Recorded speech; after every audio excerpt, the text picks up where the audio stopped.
नमस्कार दोस्तों।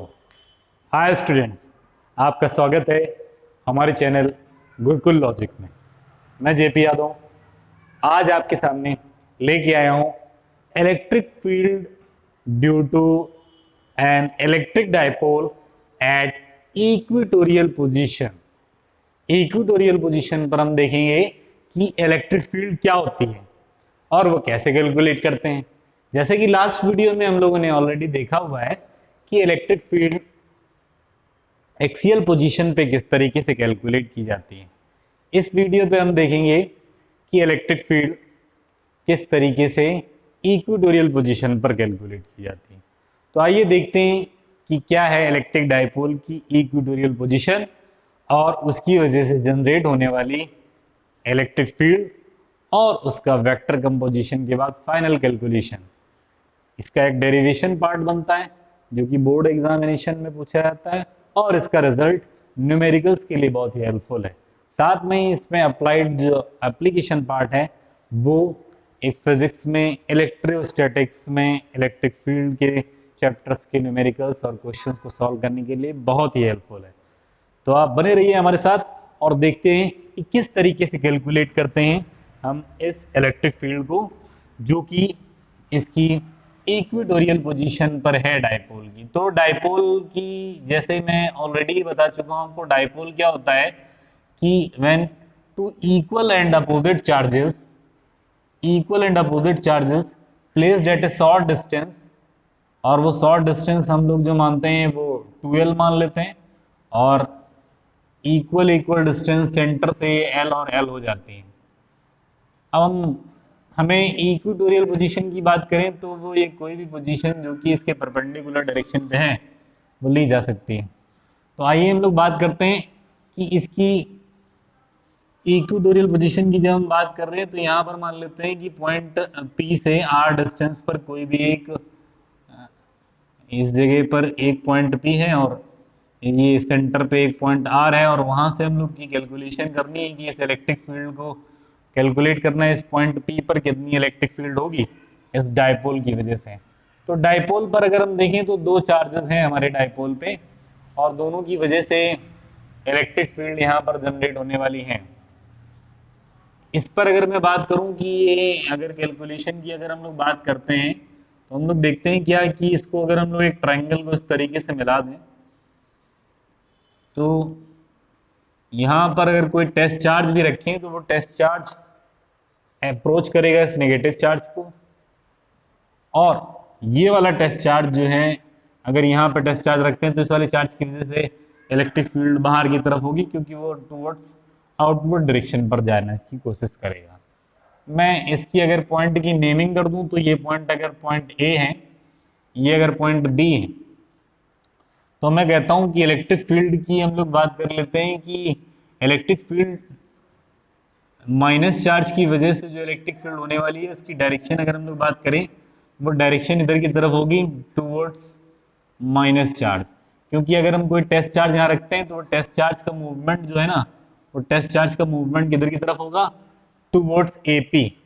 तो इस इलेक्ट्रिक फील्ड को हम लोग बोल दे रहे हैं E1, और इस वाले चार्ज पॉजिटिव चार्ज की वजह से जो इलेक्ट्रिक फील्ड जनरेट हो रही है इसको हम लोग कह दे रहे हैं E2, जो कि जिसकी डायरेक्शन क्या होगी B से P की तरफ।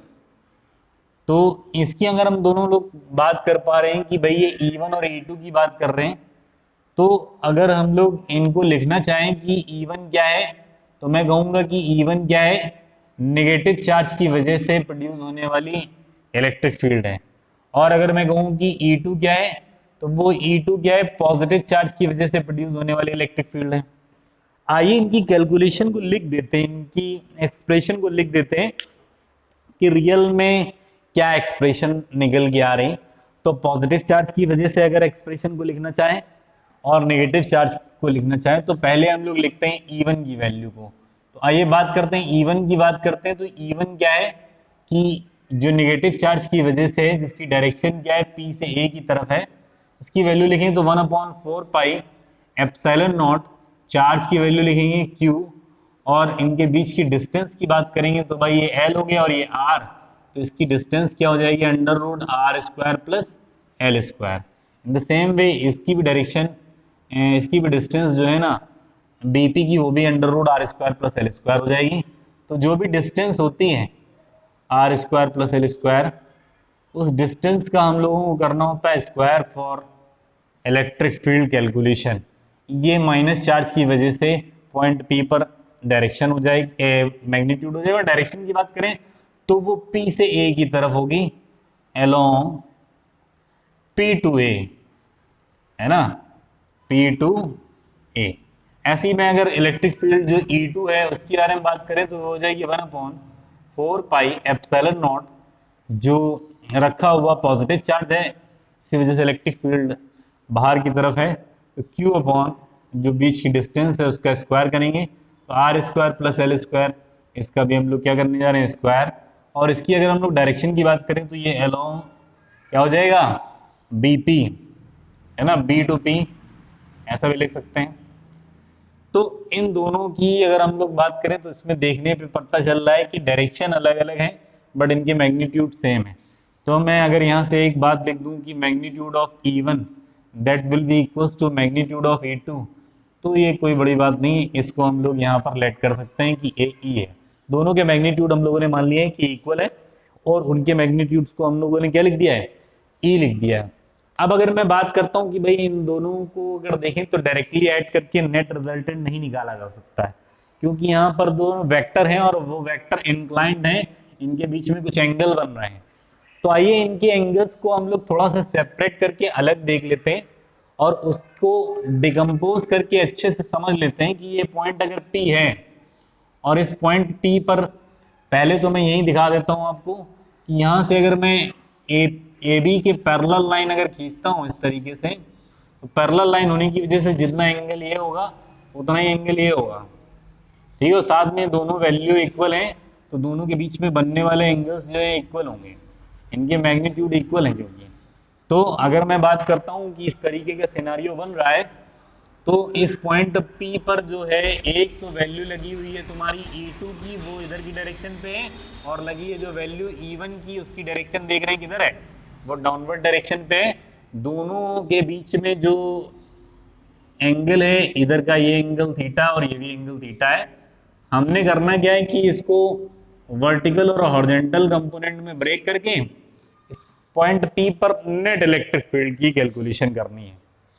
तो अगर मैं बात करता हूं कि इसकी अगर मैं कैलकुलेशन करने चलूं कि इस E1 को दो कंपोनेंट में ब्रेक कर दीजिए, तो एक बनेगा ये horizontal component that is E1 cos theta, और एक जो बनेगा एक vertical component that is E1 sin theta. पास पे cos और दूर वाला sin बना दिया। ऐसे ही इधर पास वाला cos बना देंगे तो ये हो जाएगा E2 cos ऑफ थीटा, और ये दूर वाला क्या हो जाएगा, sin का हो जाएगा। तो ये क्या हो जाएगा, E2 sin ऑफ थीटा। मैं जहां पर पहले ही कह चुका हूं कि E1 और E2 के मैग्नीट्यूड सेम है, दैट्स वाई ये इक्वल और अपोजिट होने की वजह से कैंसिल आउट हो जाएंगे, और नेट इलेक्ट्रिक फील्ड जो है वो टूवर्ड्स हमें इस डायरेक्शन पर मिल जाएगी। एंटी पैरेलल कह सकते हैं हम लोग, anti parallel to electric dipole moment. क्यों, क्योंकि माइनस से प्लस की तरफ हम लोग डाइपोल मोमेंट बनाने जा रहे हैं। P की डायरेक्शन ऐसे लिखेंगे, माइनस से प्लस की तरफ। इलेक्ट्रिक डाइपोल मोमेंट आप सभी लोग जानते हैं, वो यहाँ पर क्या होगा, Q इंटू 2L, और इसकी जो वैल्यू होगी वो होगी नेगेटिव टू पॉजिटिव चार्ज, और या फिर हम कह सकते हैं ए बी डायरेक्शन में, है ना। उसकी डायरेक्शन क्या है, ए बी डायरेक्शन में हो सकती है। इन वैल्यूज को आपको एज इट इज लर्न करने की जरूरत नहीं है, बट ये डायरेक्शन देख के चलना है। कभी ये नेगेटिव इधर रख दिया और ये पॉजिटिव इधर, तो इस डायरेक्शन में हो जाएगा। बस आपको कॉन्सेप्ट समझ के चलना है कि यहाँ पर करना क्या है। तो लगातार मैं इस तरीके से चीज़ें आपके पास लेके आता हूँ। लास्ट चैनल जो लास्ट हमने वीडियो बनाया था अपने चैनल में, हमने डाला था, उस पर हमने क्या किया था कि एक्सियल पोजीशन पर आपको कैलकुलेशन करके बताई थी। और आपको आज मैं इस टाइम पर क्या कर रहा हूँ कि इसकी equatorial position that is perpendicular position पर इलेक्ट्रिक फील्ड की कैलकुलेशन करके बताना चाह रहा हूँ। उसकी कैलकुलेशन बिल्कुल उसी तरीके से, बट केवल यहाँ पर दो वेक्टर के कंपोजिशंस लेने पड़ रहे हैं, बस वो लिए, इनमें से परपेंडिकुलर वेक्टर कट गए और ये दोनों के दोनों जो हॉरिजॉन्टल कंपोनेंट है वो एड अप होके रिजल्टेंट मैग्नीट्यूड को देने जा रहे हैं। तो हम लोग नेट इलेक्ट्रिक फील्ड जब भी लिखनी हो तो हम लोग क्या लिखेंगे कि नेट इलेक्ट्रिक फील्ड इस तरीके से लिख देंगे कि net electric field can be written by E net that will be equals to E1 of cos theta और plus E2 of cos theta, इनकी वैल्यूज लिख देते हैं। तो हम लोग देखें कि हम लोग E1 और E2 की वैल्यू डाल दें और cos थीटा डाल देते हैं। तो रिस्पेक्टिव इस क्लास में अगर मैं यहाँ पर बात करता हूँ कि इस ट्रायंगल में cos थीटा की वैल्यू क्या होगी, तो cos थीटा कभी भी लिखना पड़े तो आप ट्रायंगल की बात कर लो, कोई भी ट्रायंगल ले लो, छोटा सा एक ट्रायंगल ले लेते हैं हम लोग, पी बी ओ, ये वाला ट्रायंगल ले लो। अब इसमें से आपको ये वैल्यू पता है R square plus L square, ये वैल्यू आपको पता है एल, ये थीटा पता है, आप cos थीटा बड़े आराम से बता सकते हैं। cos थीटा क्या हो जाएगा, base upon hypotenuse that is L upon under root of R square plus L square. Now cos theta की जहां कहीं पे भी जरूरत पड़ेगी आप इसका इस्तेमाल कर लेंगे। मैं आपसे कह सकता हूँ कि E1 और E2 की वैल्यूज जो आपने कैलकुलेट करी है वो यहाँ पर रखिए। तो हम देख पा रहे हैं कि जब इनकी वैल्यूज सेम ही है तो यहाँ पर E1 की वैल्यू मैंने E ऑलरेडी कंसीडर कर रखी है, ये भी हो चुकी है E। तो यहाँ पर देखते हैं दोनों वैल्यू इक्वल होने की वजह से हम लिख सकते हैं 2E cos थीटा, तो 2E cos थीटा हो गया। और दोनों ही वैल्यूज जो E1 और E2 की मैग्नीट्यूड इक्वल है, तो मैग्नीट्यूड को आप प्लेस करिए तो ये हो जाएगा 1/4 epsilon naught Q under root of R square plus L square, और इसका भी क्या है होल स्क्वायर। लास्ट में एक वैल्यू बच रही है cos थीटा की, वो वैल्यू भी लगे हाथ आप यहाँ पर रख दीजिए, L upon under root R square plus L square, और यहाँ पर पावर हो गई 1।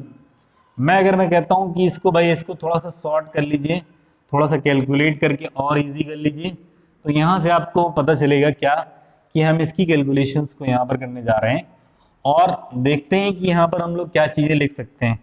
तो देखिए ऊपर जब हम मल्टीप्लाई करते हैं तो अब इसको हम लोग और थोड़ा सा फाइनलाइज कर सकते हैं। 2QL जैसी ये चीज़ें देखती हैं आपको तुरंत याद आ जाना चाहिए कि 2QL पर हम क्या लिखने वाले हैं, क्या लिखने वाले हैं वो आप मुझे बताएंगे कि 2QL पर आप क्या लिखने जा रहे हैं। यहाँ पर पावर 2 है और ये पावर 1 है, तो ये पावर कितनी है 3, और 2QL पर आप क्या लिखने जा रहे हैं दैट इज P, जो कि मैंने ऑलरेडी आपको पहले बताया हुआ है Q into 2L that is P। तो यहाँ पर P लिख सकते हैं हम, और ये हो जाएगा P/4 एप्सिलॉन नॉट। ये वैल्यू की अगर हम लोग बात करते हैं तो यहाँ पर हो जाएगा R square plus L square, और रूट की वजह से पावर 1/2, और 1/2 का 3 में मल्टीप्लाई कर दें तो ये हो जाएगी पावर 3/2। आप करके देख लो इसको कि ये वैल्यू यही आ रही है कि नहीं। ये हो जाएगा R square plus L square, और ये वैल्यू हो जाएगी 3/2। साथ में मैं आपसे एक बात करता हूँ कि भाई ऐसा है कि ये तो एग्जैक्ट वैल्यू हो गई, लेकिन अगर आपने कभी भी एजम्पशन लेना हो, जो मैं पहले ही कह चुका हूँ कि जो डायपोल के बीच की जो डिस्टेंस है वो बहुत ज़्यादा नहीं होती, वो मतलब मैं कह सकता हूँ कि भाई जो एल है ना वो आर के रिस्पेक्ट में बहुत छोटा होता है, तो फिर एल स्क्वायर क्या हो जाएगा वो और भी छोटा हो जाएगा। तो मैं क्या करता हूँ एल स्क्वायर को निगलेक्ट कर देता हूँ, किसके कंपैरिजन में, as compare to the value of R square. क्यों, इसका रीजन मैं ऑलरेडी आपको एक बार बता चुका हूँ, छोटी वैल्यू को जब भी स्क्वायर करते हैं तो वो और भी छोटी हो जाती है। 1/4 एप्सिलॉन नॉट, यहाँ पर मैं वैल्यू डालता हूँ आर स्क्वायर और एल स्क्वायर को मैं निगलेक्ट कर देता हूँ, तो पावर जो लिखी है वो थोड़ी ना चली जाएगी, पावर तो वही की वही रहने वाली है। तो यहाँ से देखिए, और पावर, ये पावर और पावर के ऊपर पावर होने में पावर का होता है मल्टीप्लाई 2, और पावर 3/2 घटने की वैल्यू कितनी आएगी 3।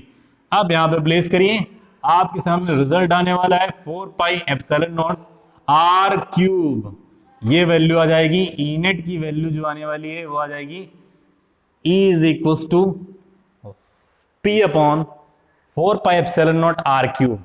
अब यहाँ से मैं एक चीज कह सकता हूँ कि भाई ये रिजल्ट है, फाइनल रिजल्ट है, लेकिन इसकी अगर मैं एनालिसिस ना करूँ तो बेकार है।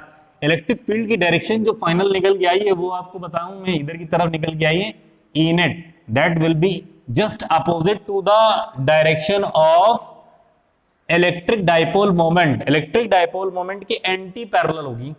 तो आप ये ऐसे लिख दो, अगर मैं इलेक्ट्रिक फील्ड को वेक्टर क्वांटिटी में लिखूं तो -1/4 epsilon naught P vector upon R cube लिख दूंगा, तो कोई बड़ी बात नहीं होगी, क्योंकि यहां पर मैं डायरेक्शन को भी शो करके दिखा रहा हूं। पी की डायरेक्शन इधर है और नेट इलेक्ट्रिक फील्ड की डायरेक्शन इधर है। अगर मैं कहूं कि इलेक्ट्रिक फील्ड वर्सेस आर का जो एक ग्राफ बना दिया जाए, तो ग्राफ को भी देखेंगे तो वो आपका ग्राफ इस तरीके से जाएगा, इनवर्सली प्रोपोर्शनल टू 1/r³ के हिसाब से चलेगा। तो ये आपका ग्राफ हो जाएगा। इस तरीके से देखें कि इसका मैग्नीट्यूड जो इक्वेटोरियल पोजीशन पर आया है, इक्वेटोरियल पोजीशन पर जो इलेक्ट्रिक फील्ड हमने कैलकुलेट करी है, उस इक्वेटोरियल पोजीशन की जो मैग्नीट्यूड है और एक्सियल पोजीशन की जो मैग्नीट्यूड है, उन दोनों में क्या चेंजेस आ रहे हैं। तो इक्वेटोरियल पोजीशन की बात कर रहे हैं और एक्सियल की जो मैंने लास्ट वीडियो में आपको कैलकुलेट करके दिखाई थी, तो एक्सियल की जो वैल्यू आई थी 1/4 एप्सिलॉन नॉट 2p/r³ निकल के आई थी जो, वो अगर मैं बात कर लूँ कि भाई ऐसा है कि दोनों में क्या अंतर है, तो ये जस्ट डबल होती है, यानी एक्सियल पे इलेक्ट्रिक फील्ड की वैल्यू आपको ज़्यादा मिलने वाली है और इक्वेटोरियल पोजीशन पर वैल्यू आपको क्या मिलेगी, जस्ट हाफ वैल्यू मिलने वाली है। ठीक है, तो दोस्तों यहाँ पर मैंने आप लोग को बताया कि किस तरीके से हम इक्वेटोरियल पोजीशन पर इलेक्ट्रिक फील्ड की कैलकुलेशंस को करेंगे। ये था डेरिवेशन। इसी तरीके से आप डेरिवेशन करेंगे और बने रहिए हमारे चैनल के साथ। इस चैनल को अगर आप लोगों ने सब्सक्राइब नहीं किया है तो सब्सक्राइब कर लीजिए, क्योंकि मैं लगातार आपको यहाँ पर फिजिक्स से रिलेटेड जो डिफरेंट टॉपिक्स हैं वो आपके साथ शेयर करता रहता हूँ। 12th की सुनर ही हम लोग यहाँ पर क्या है कि 11th के टॉपिक्स को भी लेके आ रहे हैं, जैसे कि मैंने 10th की ऑलरेडी टॉपिक्स को डालना स्टार्ट कर दिया है। तो फिजिक्स का जो है बेसिक पार्ट से लेके, फंडामेंटल से लेके और अपर लेवल तक, जेई एडवांस तक के मैं सारी चीज़ें यहाँ पर कवर कर रहा हूँ। आपने हमारी देखा कि जो हमने सीरीज चलाई थी कूलॉम्स लॉ की, वो भी एक न्यूमेरिकल की, वो आप लोगों ने अगर नहीं देखी हो तो उसको भी आप रेफर करता हूँ मैं कि आप उन क्वेश्चंस को देखिए, वो वैल्यूएबल क्वेश्चंस हैं आपके लिए। साथ में ही ये जो इलेक्ट्रिक फील्ड का जो टॉपिक्स चल रहे हैं, इनको भी आप क्लोजली यहाँ पर डिस्कस करते रहिए, हमारे साथ बने रहिए। हम आपके साथ फिर से हाजिर होंगे, तब तक के लिए स्टे ट्यून्ड।